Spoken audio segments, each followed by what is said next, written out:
Hi, I'm Tomcat Foolery. Despite what the username and voice might imply, I am a cis woman. Just getting ahead of that potential confusion. I'm from Arizona. I moved to Arkansas.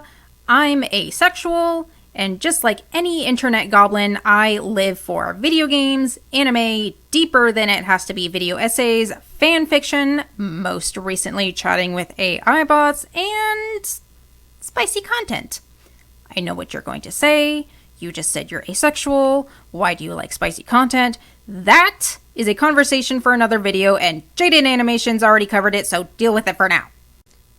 So now let's get into the crux of this video. To start, I am pro NSFW.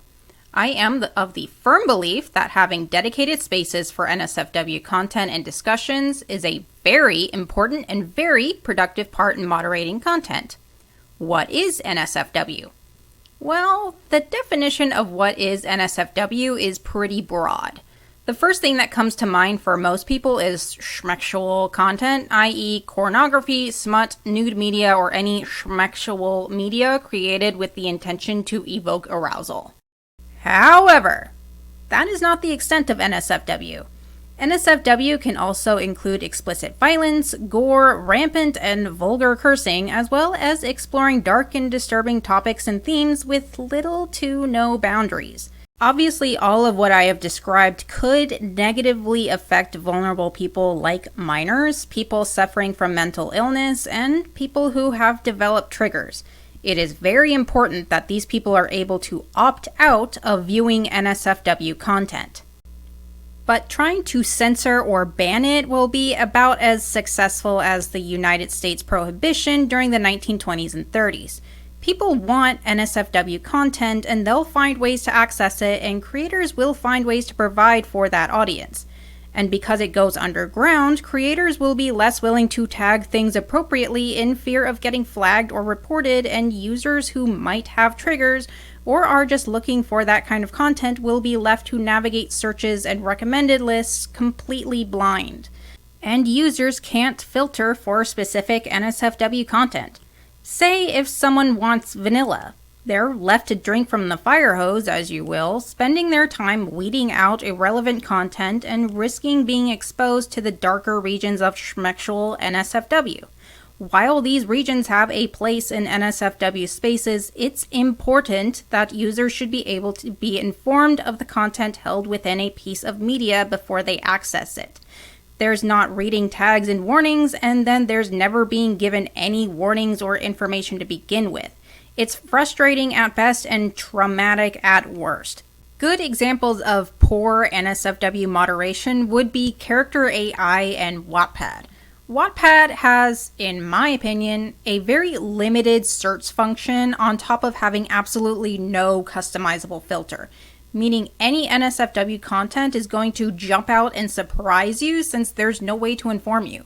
NSFW creators have been skirting filters for collectively an average of 10 to 15 years, and the English language is incredibly fluid and expressive, capable of adapting to any situation and environment, wielded by communities who are well-read and very creative, which is why it's affecting Character AI so much. That filter never stood a chance.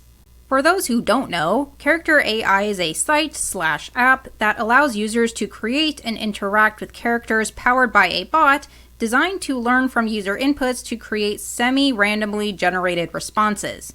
These inputs include chats with the bots as well as sample conversations you give the bot in the character creator. Inputs into your character will inform the bot of how to respond with other characters made or used by other users. The more you input, the more the bot has to work with in terms of generating replies. And despite what the developers would have you believe, it is rife with NSFW. It's filled with their hands travel up your thighs here and shoves you against the wall and enters you there, even with little to no prompting from users. There is a significant portion of the user base using Character AI for NSFW purposes. And because the filter is used to censor rather than separate NSFW content from SFW content, NSFW is bleeding into the general user experience. Search Character AI tags on TikTok or heck, scroll through the official subreddit even, and you'll find evidence of this. They're fighting a losing battle, and it's just not productive or conducive to creating safe spaces for everyone across all spectrums of schmexuality and self-expression, or empowering their user base to determine if and when they interact with NSFW content. Who isn't fighting a losing battle and have decided to embrace the inevitability of NSFW is Janitor AI and the near-perfect AO3. Like Character AI, Janitor is a chat-based AI bot that utilizes user input to generate responses. I'm really new to Janitor right now, so I can't confidently judge it on performance. However, its tagging and toggle-based filter is far and above superior to Character AI. Users are able to actively choose to interact with SFW or NSFW characters. You can even choose which preferences you want. I don't even think you know how insane that is. There is some drama concerning API keys generated by OpenAI and its own policies concerning NSFW content. Janitor AI is working on its own program, but who knows when that's going to finish. So if you're using OpenAI API keys, you are unfortunately going to have to tamp down on your NSFW activities on Janitor AI for a while. But now we move on to the internet's darling, AO3, where you don't have that problem. AO3, or Archive of Our Own, is a non-profit community-supported fanfiction site brought about by the waves of censorship and purges on other fanfiction sites during the late 2000s and 2010s. These purges deleted thousands of fanfictions overnight, leading to the loss of, dare I say it, literary masterpieces.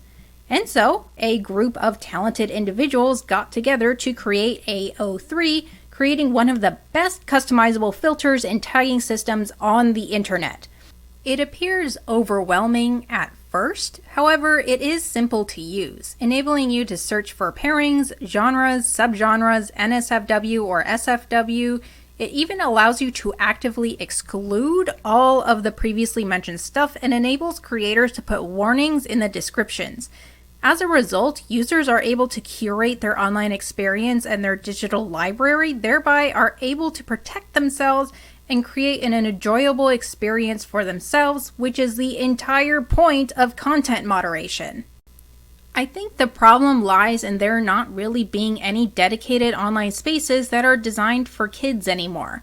Like, I remember Club Penguin, Wizard 101, even Barbie and Cartoon Network had really cool Flash games on their websites back in the day.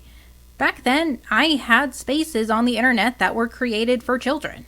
Now, everything is app-based, and an overwhelming amount of online spaces are created for a general audience, falling into the content creator trap. If you try making something that is for everyone, you'll end up with a product that is for no one. While there is a need for social platforms and online games that are appropriate for a general audience, it feels like that's all there is nowadays, with online spaces dedicated for adults or kids becoming a dwindling few, causing everything to be sanitized and over-moderated, causing creators to self-censor when addressing more serious topics, or not go more in-depth in fear of risking their content getting taken down and their account getting flagged or banned. Moderation of online content is important, but the way most companies, and increasingly governments, are going about it is censoring rather than making sure everything is where it's supposed to be and are labeled appropriately, which has created online spaces that are not hospitable to or cater to anyone. I do think that storefronts like the App Store are partially to blame, heavily regulating adult media and content, which makes it unprofitable and at risk of being taken off the storefront. With so much risk and not much reward, it's no wonder companies don't allow adult content. There also seems to be a general consensus in the tech world that NSFW content hurts your brand. And it does. When you don't moderate it correctly. Look, I'm really struggling on how to end this video because it feels pretty long and I feel like I'm repeating myself, so I'll summarize. As I've stated at the beginning of this video, creating dedicated spaces for NSFW content to exist is key to moderating it. Otherwise, it bleeds into the general user experience and no one, not even NSFW content creators, want that. Giving online communities tools to curate their online experiences is fundamental to creating safe and fun online spaces. Censoring it does nothing but disempower your user base and moves the NSFW content underground, making it harder to moderate and subjects your user base to unwanted surprises. NSFW content exists, and we all, users and apps alike, need to learn how to live with it. People want this type of content for one reason or another, and so long as it isn't illegal or actively harming anyone, I see no reason why it shouldn't exist. My NSFW content doesn't have to be your NSFW content. Live and let live, you know?